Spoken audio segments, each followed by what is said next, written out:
Kristusu naj bi šli naproti z dobrimi deli, kaj je z ljubeznijo. Ljubeznijo do ljudi in ljubeznijo do Boga. In če imamo to ljubezen, potem bodo tudi naša dela, dela usmiljenja, dela dobrote in dela spoznanja, ko vemo, da so Božje zapovedi, Božja volja je tista, ki nam nagovarja srce. Zato je vse naše življenje izhaja iz naše duše, iz naše notranjosti, vse naše odločitve.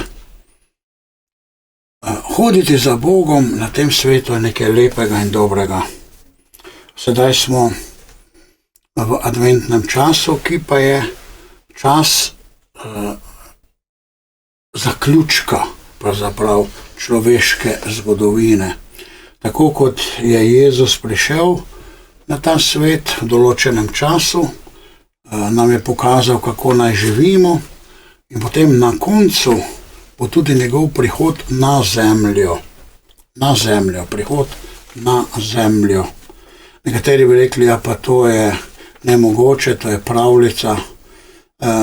Zanimivo mi je bilo pred kratkim poslušati ChatGPT oziroma umetno inteligenco, kako so jo eni fantje vprašali in tudi z istim vprašanjem eno dekle oziroma mladi ljudje,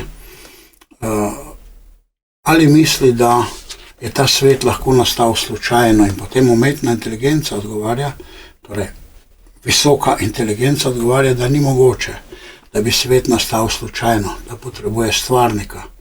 Zato, ker je vse tako precizno narejeno, in potem posebno vprašanje še, ki je popolnoma nejasno, kako in kaj je zavest, se pravi zavedanje tudi o samem sebi, in to, da si, da bivaš, da ti nekaj gledaš, da ti nekaj uživaš, da ti nekaj deluješ, in pa moralni zakon, ki je postavljen v ljudi. Tako da bi rekli, ta umetna inteligenca odgovori, da mora biti Bog, mora biti stvarnik, da je to nemogoče, da bi nastalo slučajno zaradi previsoke, bi rekel, zgrajenosti in precizne naravnanosti. Torej, če je Bog, kar nam sicer Božja beseda govori in srce nam govori, da mora biti Bog, logika nam govori, da mora biti Bog, ampak nekateri pač ne verjamejo in iščejo neke razloge. Torej, če je tudi s potrditvijo umetne inteligence, mora biti stvarnik, potem je tudi to možno, da Kristus pride na koncu kot gospodar vsega tega vesolja na oblakih na poseben način in nagovori ljudi tako in drugače, še tiste pač, ki bodo takrat živeli. Vemo pa, da je na nek način konec sveta ali konec te zemlje, tega življenja in potem tudi konec tega sveta je za vsakoga, ki umira. Zato je to naše življenje do naše smrti je vedno neke vrste advent.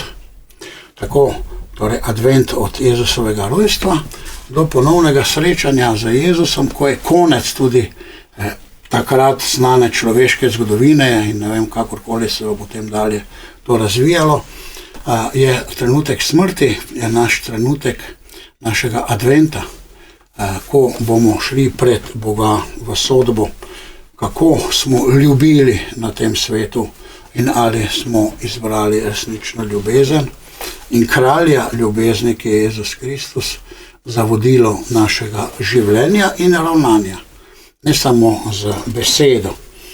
Jezus je naša pravičnost, tako bodo imenovali odrešenika. Juda bo rešen, pravi, in ko bo prišel ta Mesija, in imenovali ga bodo, Gospod je naša pravičnost. In ravno vemo, mi v kristjani, da je Jezus prišel s svojo pravičnostjo, da nas opraviči ne z našo pravičnostjo, ampak s svojo pravičnostjo. Mi smo pravični, ampak po Jezusovi pravičnosti in Jezusovem usmiljenju. To ve vsak kristjan.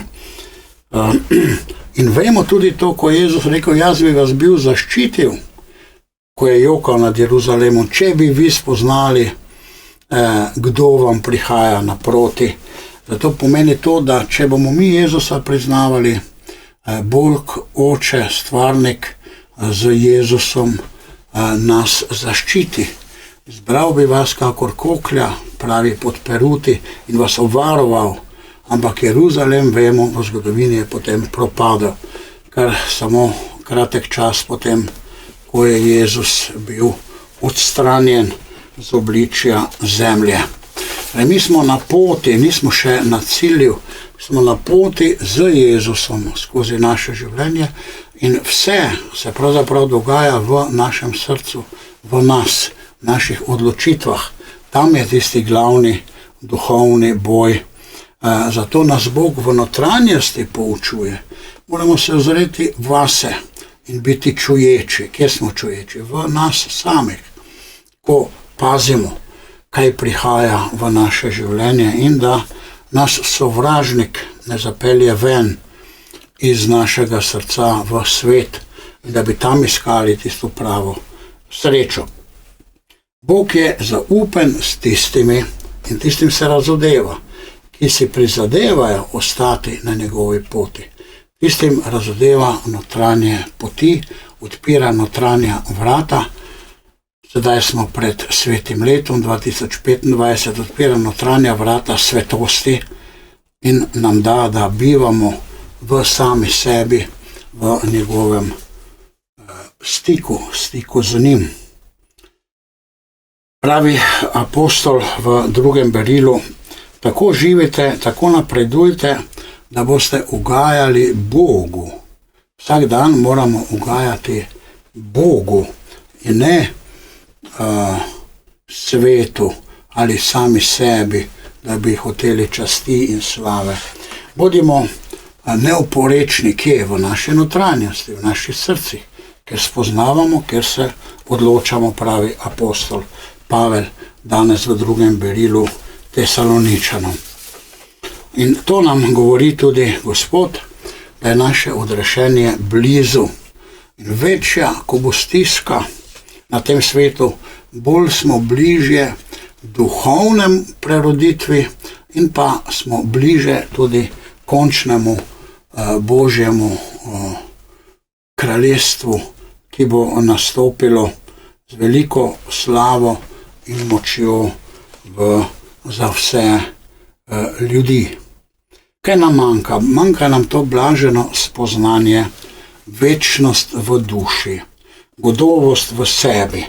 Tako pravi Origen, Božje kraljestvo je v vas. V vas je Božje kraljestvo, ne okoli nas. In razlaga ta narobe preveden stavek, ki ga imamo mi v Evangeliju, da Božje kraljestvo je med vami, ampak ni med vami, ampak je v vas. Ne more priti Božje kraljestvo za nas, brez nas samih. Torej čuječnost. Čuječnost je to, da smo z Bogom pazljivi, kaj se dogaja. Vidimo, če smo nepazljivi, če se zgubljamo v tem svetu, v teh željah, v teh raznih časnih zadevah, pravi, ne skrbite te stvari, ki so začasne z tega sveta, ampak se usmerite na večnost. Ni pomembno, da si milijonar ali pa milijarder. To sploh ni pomembno. Pomembna je tvoja duša. Hvala Bogu, če imaš kaj za jesti, imaš za piti, imaš ljudi okoli sebe in imaš Boga. Pravi, vsi bodo izgubili svojo dušo, če se ne bodo z Bogom povezali in bodo šli po smrti, gredo navzdol in ne navzgor. Sodba bo huda. Pravi, da bodite pripravljeni, da boste lahko stopili pred sodbo. Kakšno ima smisel naše življenje? Naše življenje ima smisel v tem, da se povežemo z Bogom v naši duši in da vršimo dobra dela, ki jih Bog nagrajuje, ki so Bogu všeč. In potem pridemo k njemu. Naše življenje je advent, pričakovanje Boga. Bodi si jutri ali pa na koncu našega življenja ali pa v trenutku Jezusovega prihoda. Gospod Jezus je kralj ljubezni in smisel tvojega življenja je biti v ljubezni in imeti spoznanje resnice, ki je v Jezusu Kristusu.